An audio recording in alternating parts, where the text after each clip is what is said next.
तो साल 2026 में इंडियन रेलवेज एक बहुत बड़ी भर्ती लाने वाला है और ये उन लाखों लोगों के लिए एक सुनहरा मौका हो सकता है जो एक सुरक्षित सरकारी नौकरी का सपना देखते हैं। चलिए आज इस ग्रुप डी भर्ती की हर छोटी बड़ी बात को आसान भाषा में समझते हैं। आज हम क्या क्या बात करेंगे। सबसे पहले कि ये इतना बड़ा मौका क्यों है, फिर कौन कौन सी जॉब्स हैं इसमें, अप्लाई करने के लिए क्या क्या चाहिए, सिलेक्शन प्रोसेस कैसा होगा और आखिर में एग्जाम की तैयारी कैसे करनी है। चलिए शुरू करते हैं पहले पॉइंट से। तो सबसे पहले आइए ये समझे कि आखिर ये रिक्रूटमेंट ड्राइव इतनी बड़ी और इतनी इम्पोर्टेंट क्यों मानी जा रही है। यहाँ बात हो रही है 22,000 पोस्ट्स की। जी हाँ, 22,000। ये बहुत ही बड़ी संख्या है। इसका मतलब है देश भर के हजारों नौजवानों को इंडियन रेलवेज के साथ एक स्टेबल और सिक्योर करियर बनाने का मौका मिलने वाला है। अब सबसे जरूरी चीज, डेट्स। इन्हें कहीं नोट कर लीजिए। एप्लीकेशन शुरू होंगे 21 जनवरी 2026 से और खत्म हो जाएंगे 20 फरवरी को। मतलब फॉर्म टाइम पर भरना बहुत ही जरूरी होगा।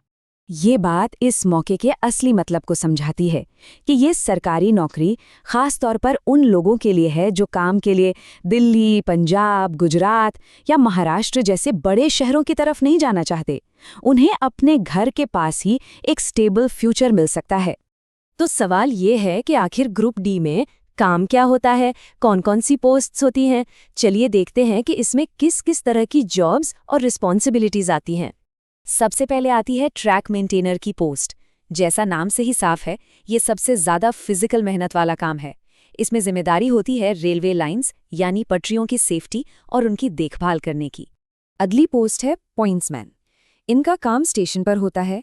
ये ट्रेन्स को सही ट्रैक पर गाइड करने में, सिग्नल स्टाफ की मदद करने में और यार्ड में ट्रेन मूवमेंट्स को कंट्रोल करने में एक इम्पोर्टेंट रोल निभाते हैं।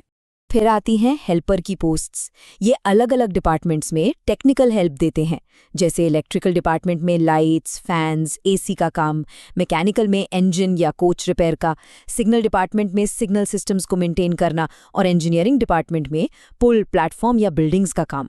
इन मेन रोल्स के अलावा भी कुछ और पोस्ट्स हैं, जैसे कि असिस्टेंट लोको शेड या कोच अटेंडेंट, जिनका काम साफ सफाई और पानी भरने का होता है। फिर रेलवे हॉस्पिटल्स में पेशेंट की देखभाल के लिए हॉस्पिटल अटेंडेंट, और हाँ, कुछ जोन्स में पैसेंजर्स के लगेज में मदद करने के लिए पोर्टर यानी हमाल की भी पोस्ट होती है।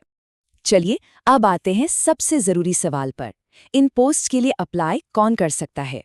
आइए इसकी एलिजिबिलिटी यानी योग्यता की शर्तों को अच्छे से समझें।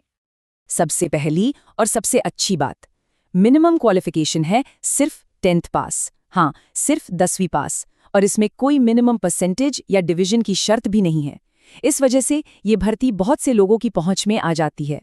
अब उम्र यानी एज लिमिट की बात करते हैं। जनरल कैटेगरी के लिए ये है 18 से 33 साल, लेकिन रिजर्वेशंस के हिसाब से छूट भी है। ओबीसी कैंडिडेट्स को 3 साल की एक्स्ट्रा छूट मिलती है, मतलब उनके लिए एज लिमिट 36 साल है, और SC/ST कैंडिडेट्स को 5 साल की छूट, यानी वो 38 साल तक अप्लाई कर सकते हैं। अब एक सवाल जो अक्सर पूछा जाता है और बहुत जरूरी भी है, क्या इन पोस्ट्स के लिए महिलाएं यानी वुमेन अप्लाई कर सकती हैं? इसका जवाब है बिल्कुल हाँ। ये सारी पोस्ट्स पुरुषों और महिलाओं दोनों के लिए हैं, इसमें कोई भेदभाव नहीं है।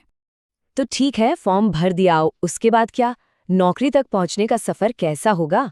चलिए अब इसके सिलेक्शन प्रोसेस के अलग अलग पड़ावों को देखते हैं। इस सिलेक्शन प्रोसेस में टोटल 4 मेन स्टेप्स हैं। सबसे पहला रिटन एग्जाम, इसको क्लियर करने के बाद फिजिकल एफिशिएंसी टेस्ट, फिर डॉक्यूमेंट वेरिफिकेशन और आखिर में मेडिकल एग्जामिनेशन। हर स्टेज को पार करना जरूरी है। एप्लीकेशन फीस की बात करें तो अनरिजर्व्ड कैटेगरी यानी जनरल कैटेगरी के लिए फीस है 500 रुपये। वहीं SC/ST जैसी रिजर्व्ड कैटेगरीज के लिए ये फीस आधी यानी 250 रुपीज़ है।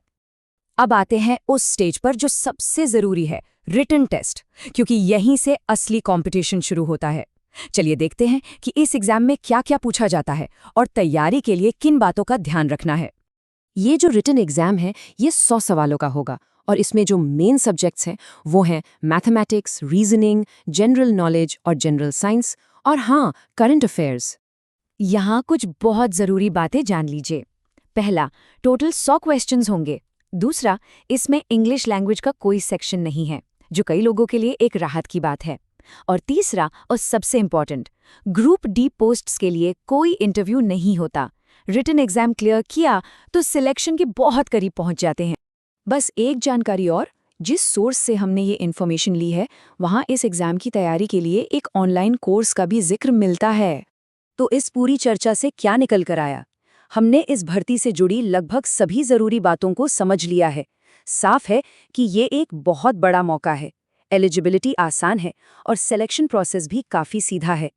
और आखिर में एक सवाल जो सोचना लाजिमी है, 22,000 पोस्ट्स, बिल्कुल साफ सुथरी एलिजिबिलिटी और एक सीधा सिलेक्शन प्रोसेस, क्या यही वो स्टेबल करियर का मौका है जिसकी तलाश में देश के कई नौजवान अपने और अपने परिवार के लिए लगे हुए